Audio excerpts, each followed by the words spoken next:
Okay, يا شباب يا صبايا. Today we are talking about cranial nerves. سامعيني؟ Yes. Okay. We're talking about cranial nerves. We have 12 pairs of cranial nerves, and they are part of the peripheral nervous system.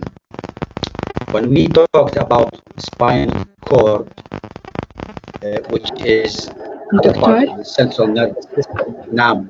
دكتور صوت صار يقطع.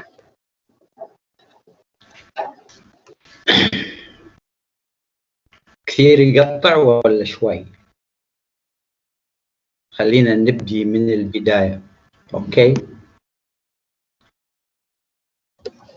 Okay. Okay. Cranial nerves are nerves coming from the brain, and we have 12 pairs of cranial nerves. This is part of the peripheral nervous system.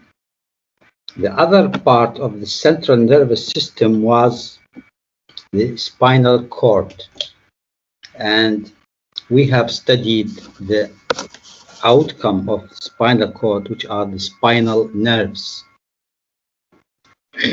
So what is the peripheral nervous system made of? It is made of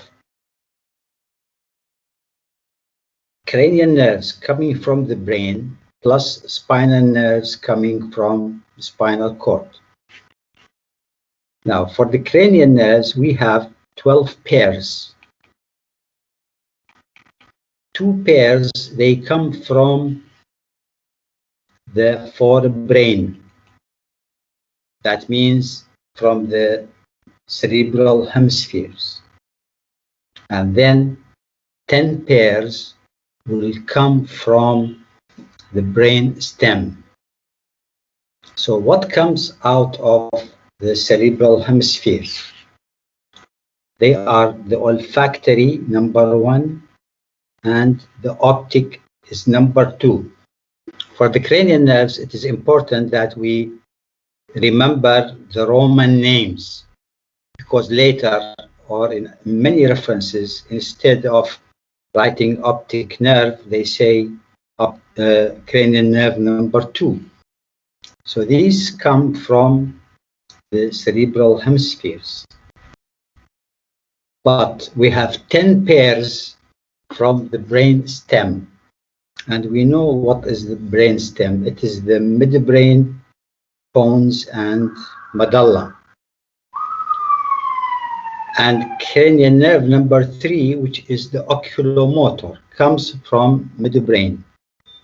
Oculo means eye, and motor means the nerve that moves the eye.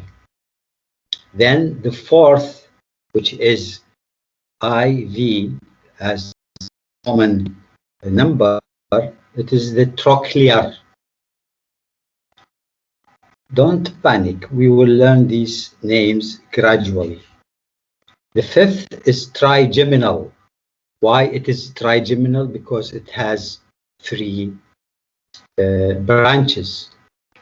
Then number 6, the Roman number 6 is the abducent nerve, a nerve that moves the eye laterally. And number 7 is the facial nerve, the nerve that is going to supply facial muscles. And nerve number 8 is called the vestibulocochlear, the nerve that we hear with and we balance with.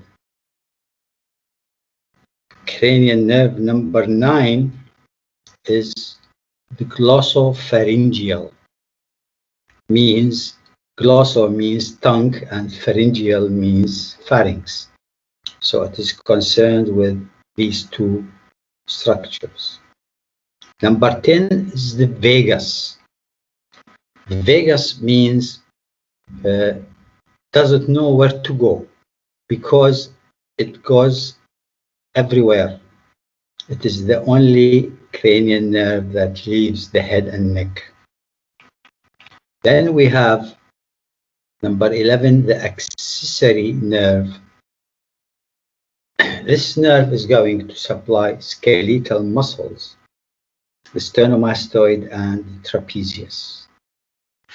And cranial nerve number 12 is hypoglossal, the nerve under the tongue, which is going to supply intrinsic and extrinsic muscles of the tongue. Don't worry, you will remember these names and Roman numbers gradually. And in science, we always need classification. So what is the morphological classification of cranial nerves? The first group is cranial nerves supplying muscles of the head. The second group is cranial nerves supplying the neck. And the third group is cranial nerves supplying special senses like smell, vision, and tastes. So we have three categories. If we look at this image is showing us what? It is showing us the base of the brain. And cranial nerves come out of the brain at the inferior surface. And these cranial nerves will go to their target organs. If we go to cranial nerve number 1, it is coming from the nose, especially the top part of the nasal cavity. And this is the place we start to recognize smells. So it is sensing special sense. And this sense is sense of olfaction, and it carries impulses to the brain. This is cranial nerve number 1. Its target organ is the nose. Then we look at the eye here, and there are 5 nerves going to the eye. First of all, the second, which is the optic, which is going to carry the images down to the brain. That is number 1. Then we have extraocular muscles that move the eyeball.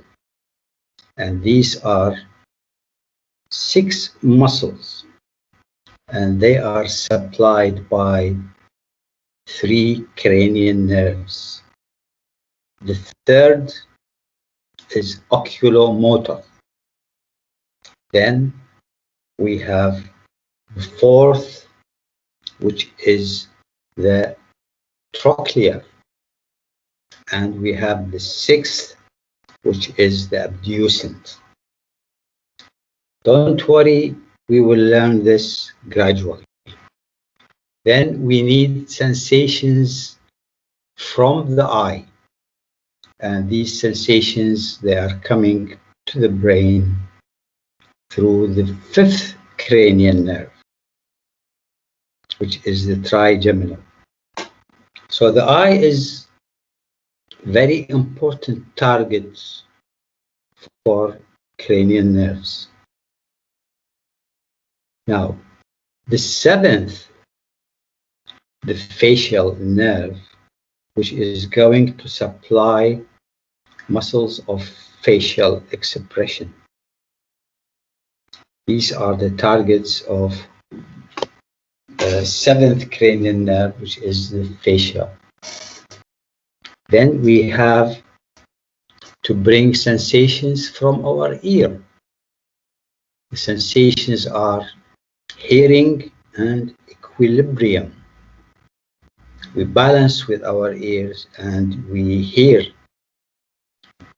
with our ears. So there is a nerve, and this nerve is called vestibulocochlear, bringing balance to the brain and bringing hearing to the brain.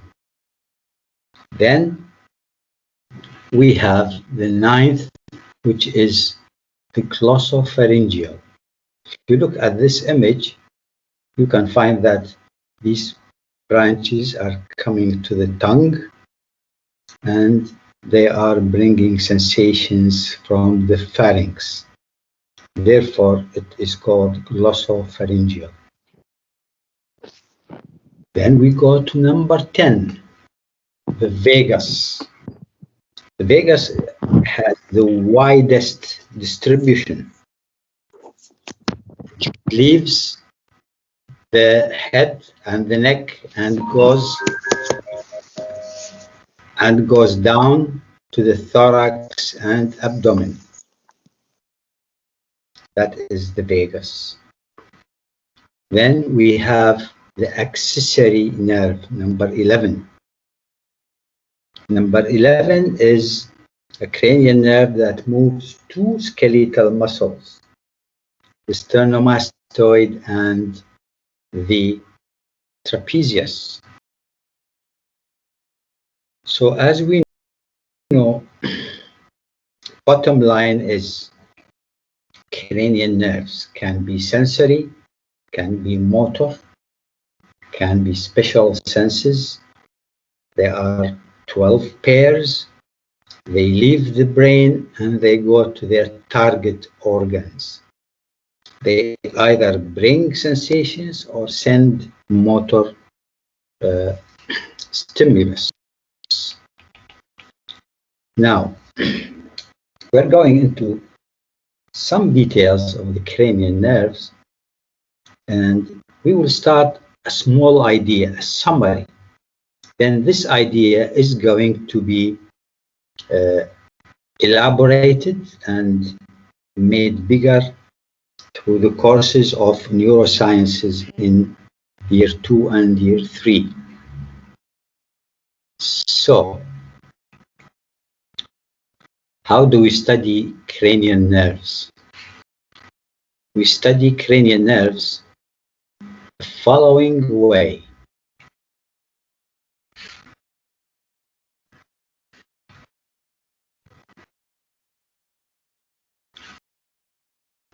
This is the general plan. We talk about the nucleus in the brain stem. That is the point of origin. That is the starting point. Then we go and see the point of exit from the brain. So the nerve is now outside the brain, but inside the skull. We go and study which foramen this nerve is coming out from the skull, the point of exit. Then it has a target organ. How is this nerve going to reach the target organ? And how do we test this nerve? So this is what our plan of what we are going to do. Starting point is the nucleus in the brain stem, how it comes, where it comes out of the brain, where it comes out of the skull. Details of the course, we are going to leave this for later. And what is the target organ? And how do we test it? Because we as doctors, we are concerned about testing cranial nerves. What do we do now? We start with cranial nerve number 1, which is the olfactory nerve. As we can see that the arrow is indicating that the impulses are coming to the olfactory area. Therefore, it is a sensory. Now we go to the target. And what is the point of starting sensing sense? It is at the top of the nose, called olfactory mucosa. Where is olfactory mucosa? It is at the roof of the nose. Then we have bipolar neurons. One side connected to the receptor and one side is connected to the second order neuron. How is this nerve going to enter the skull? The answer is cribriform plate of ethmoid, and you know that. Then there is a dilatation in the nerve inside the anterior cranial fossa, and it is called the olfactory bulb. Here we have the cell body of the second order neuron. Then the axons will go through olfactory tract inside the brain, inside the internal capsule of the brain, and they end up in the olfactory area. So this is the way of a pure sensory nerve, cranial nerve number 1, which is the olfactory nerve. Then we address the optic nerve. The optic nerve is cranial nerve number 2. As we can see, the arrow is coming towards the sensing area, therefore it is sensory. So we go to the right. We have 2 eyes. The eyes are going to sense the images, and here is the optic nerve coming out of the eye. They enter the skull through the optic foramen, and then they start exchanging axons, and this is called optic chiasm. So there's a crossing between right and left, and the fibers or the axons will go along a course which we will address later, and the sensations are relayed in the thalamus.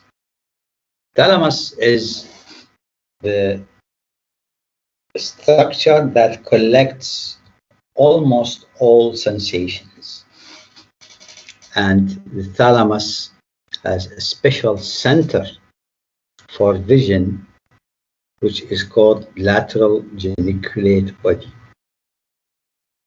And then these lateral geniculate bodies, which are parts of the thalamus, they will send fibers through the optic radiation in the white matter of the cerebral hemispheres, and they end up in primary visual area 17, which is in the occipital lobe.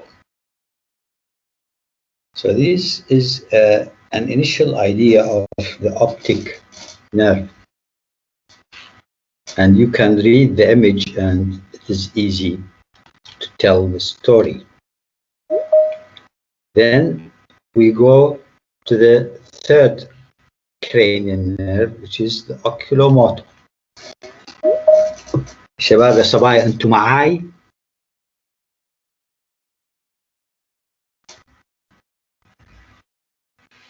معاك دكتور. Okay. شكرا. Then we go to the oculomotor. From the name, it is a nerve that is going to move the eyeball.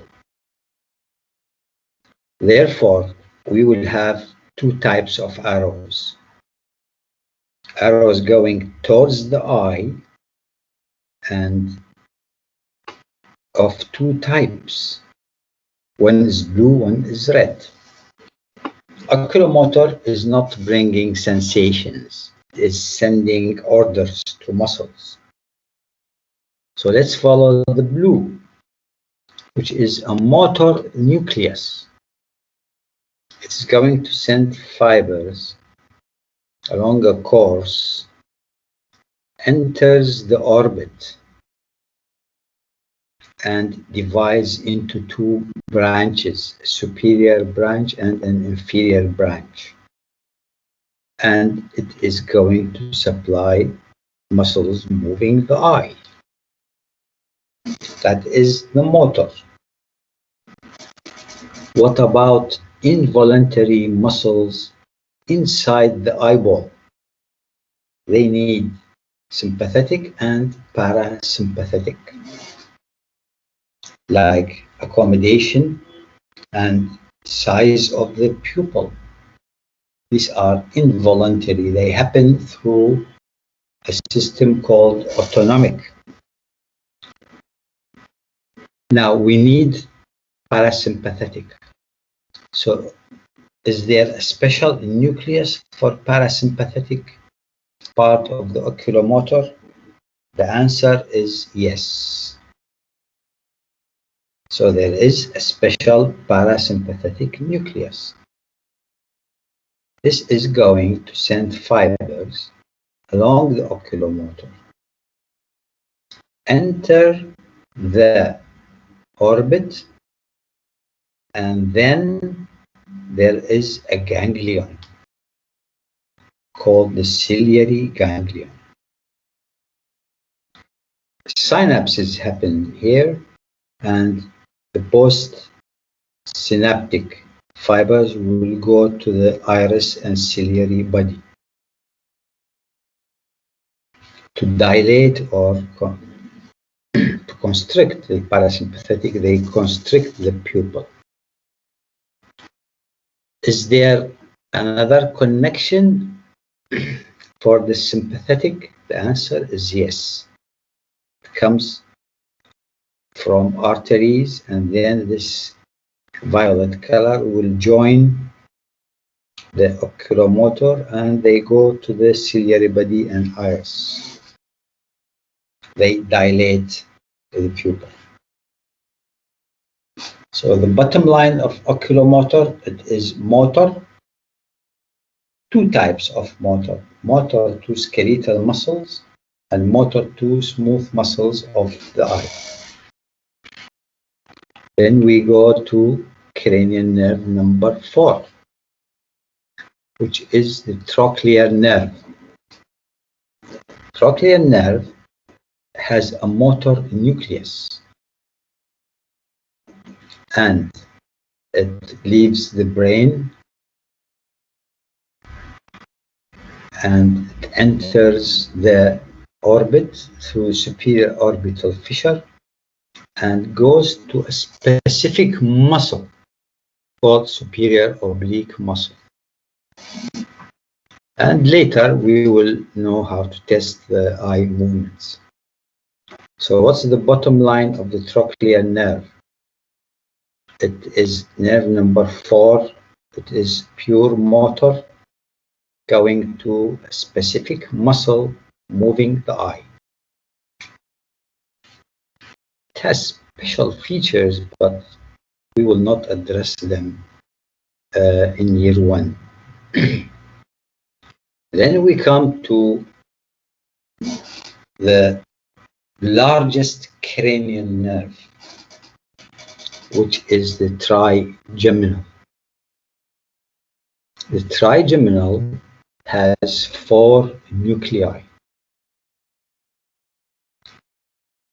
What is called mesencephalic, main sensory nucleus, motor nucleus, and spinal nucleus. They have 4. As you can see here, that the arrows are all coming to nuclei, so it is mostly sensory. But it has a motor nucleus, and it is going to send fibers to muscles of mastication. What are the three branches of trigeminal? It is the ophthalmic, which is V1. It goes to the eye and the orbit. The maxillary nerve, and it goes to the maxilla. And the mandibular, that goes to the infratemporal fossa to supply the mouth and muscles of mastication. Let's follow the motor part. The motor nucleus is going to send fibers, and it is going with the mandibular only. Passes through foramen ovale and enters the infratemporal fossa and goes to muscles of mastication. Then this is the only motor element. It is for muscles of mastication like temporalis, medial pterygoid, lateral pterygoid, and masseter. Let's bring sensations from the eye. So we start at the eye. The eyeball, the air sinuses around the orbit, the forehead, and the nose. These sensations, as we can read, they send sensations along the ophthalmic, which leaves the orbit through the superior orbital fissure, and it goes to a place, it is a ganglion. Because the rule in the nervous system is the central nervous system will not receive sensations directly. Their cell bodies of sensations should be outside the central nervous system. So this is a big nerve, and it brings sensations from different areas of the face. Therefore, it has a ganglia, one on the right, one on the left. And this is called semilunar because it is like half a moon. So here we find the cell bodies. And sensations, they come from the eye, air sinuses, the forehead, and the nose. They come here, and they have the cell bodies here. And this cell body will send axons to the main sensory nucleus. Main sensory nucleus senses pleasant sensations. Like what?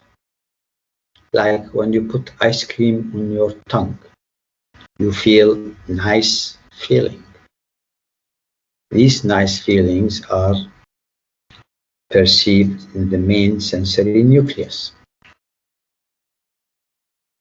Then we have nasty sensations, pain. You eat hot food, you feel it is hurting. These sensations, they come to the semilunar ganglia, and they end up in the spinal nucleus of the trigeminal. Why is it called spinal? Because it extends down from the bones to the upper part of the spinal cord. It's a very long nucleus, and this nucleus is going to feel pain and temperature, bad sensations. Okay, so that's the trigeminal, ophthalmic, the maxillary, which is going to supply the face, the orbit floor, the cheeks, the nose, the palate, pharynx, and upper teeth. These are the target areas, and the sensations will come and through the maxillary nerve, which enters the skull through foramen rotundum. And you know foramen rotundum from your study of the skull. And of course, it ends up in the semilunar ganglia, and then semilunar ganglia will send to the main sensory or to the spinal nucleus. So that's the general plan of trigeminal. Trigeminal has 4 nuclei. No other cranial nerve has 4 nuclei, and brings sensations from almost all the face. I'm saying almost all because there is a small area at the angle of the mandible, which we will be talking about in year 2 and 3.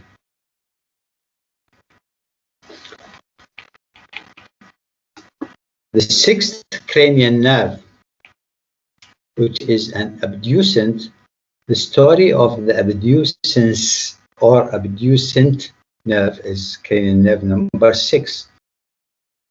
This is just like the trochlea.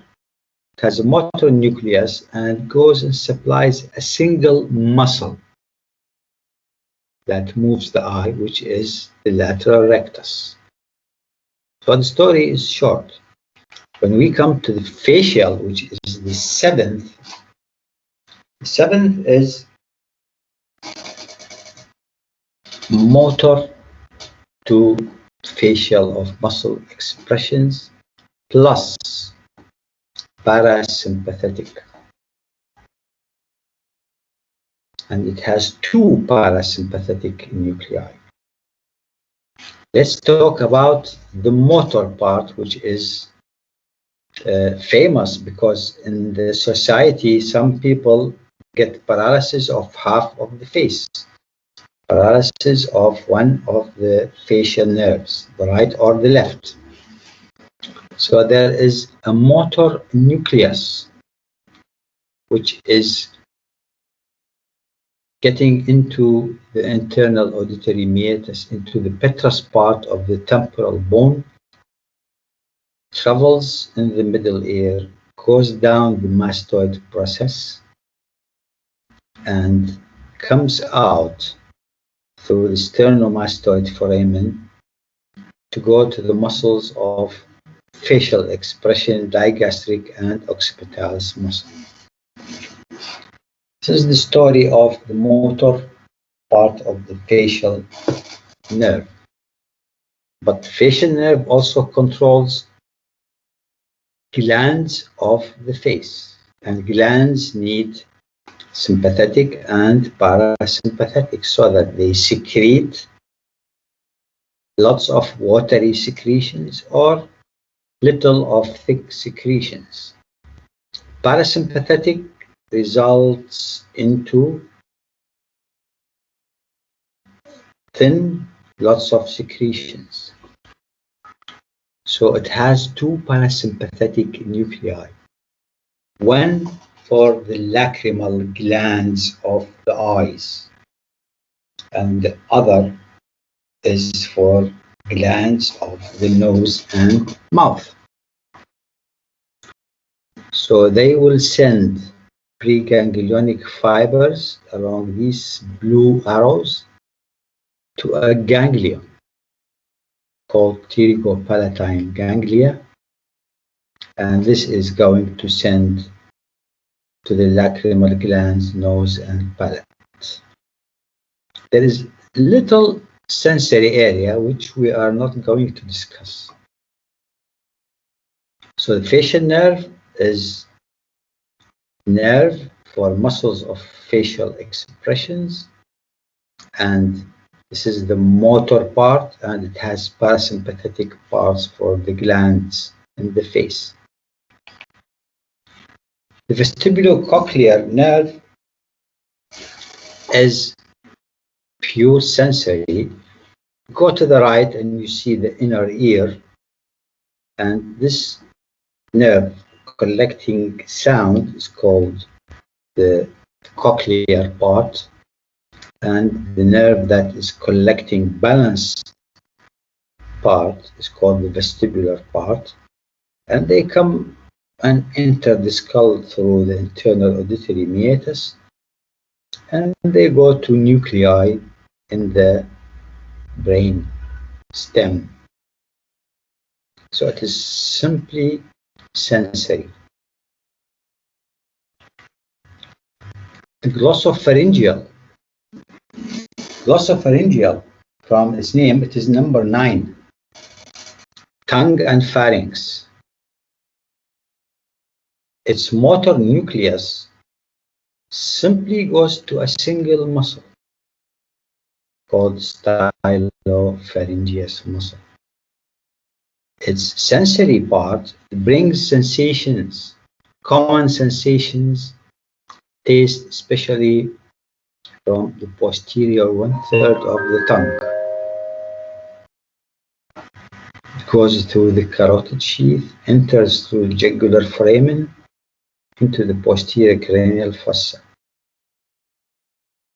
The parasympathetic fibers will stimulate the parotid gland.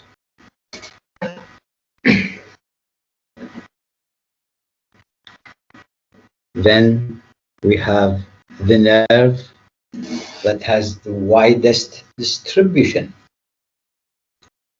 All the cranial nerves we talked about were in the head, the face. Now we will leave the face, and the vagus will go into the neck, thorax, and abdomen. It is having parasympathetic, motor, and sensory.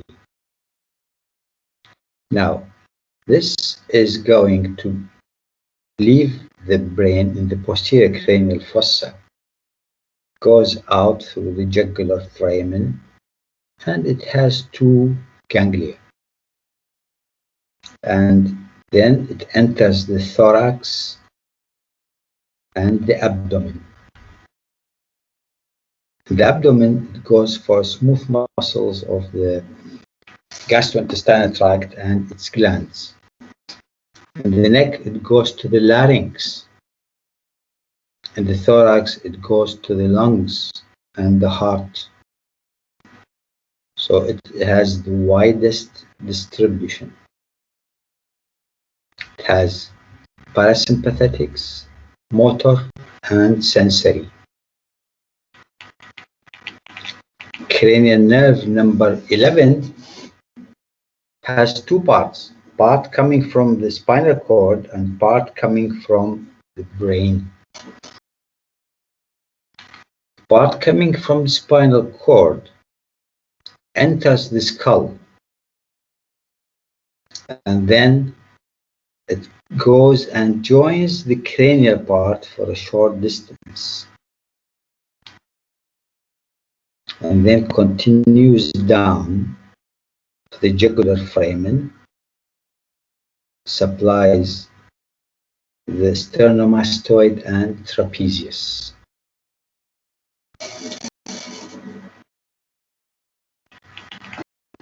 Then hypoglossal. Hypoglossal is cranial nerve number 12. It is motor, has a motor nucleus. It goes to the posterior cranial fossa, and it leaves the skull through special canal for it, which is called the hypoglossal canal.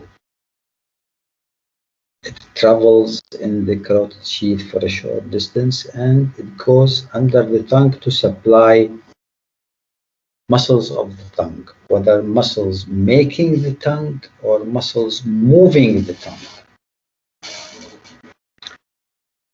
Then it has special relation to cervical spinal nerves. C1 spinal nerve is coming towards the hypoglossal, runs with it for a short distance, and then it leaves. This is the simple connection between the hypoglossal and the C1 and C2 nerves. How do we test the hypoglossal nerve? Simple.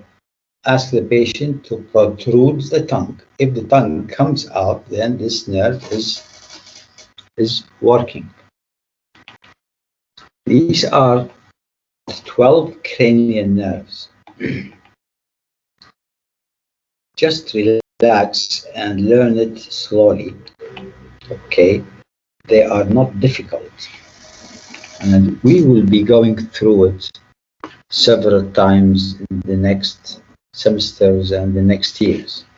So just have an idea, simple idea, whether it's sensory, pure sensory, sensory and motor, what is the target organ. For example, if I say cranial nerve number 8, it is the vestibulocochlear. It brings sounds and brings balance. Okay, and as a sensory, it must have a ganglion outside the central nervous system. And it is pure sensory. It does not supply any motor skeletal muscles. The largest nerve is the trigeminal nerve. If you have pain in the eye, it comes to the brain through the ophthalmic division of trigeminal. If you have pain in the upper teeth, it is coming through maxillary division of trigeminal. If you have pain in the lower teeth, it is the mandibular division of trigeminal. Trigeminal is the largest cranial nerve. Vagus is the widest cranial nerve, widest distribution. And there are simple cranial nerves, like the fourth trochlear nerve. It is a simple nerve that goes and supplies a single muscle. The other simple nerve is the abducent. Is a nerve that is going to supply a single muscle that moves the eye. But there are more cranial nerves with more modalities. They are sensory and motor, or motor and parasympathetic. These are the bottom line information that we need to know about cranial nerves. Hopefully, this is a bottom line idea. Go through it, study it 1 or 2 times, and then we will have discussions about it, and things will be learned if you are relaxed. Okay? Now, do you have any question?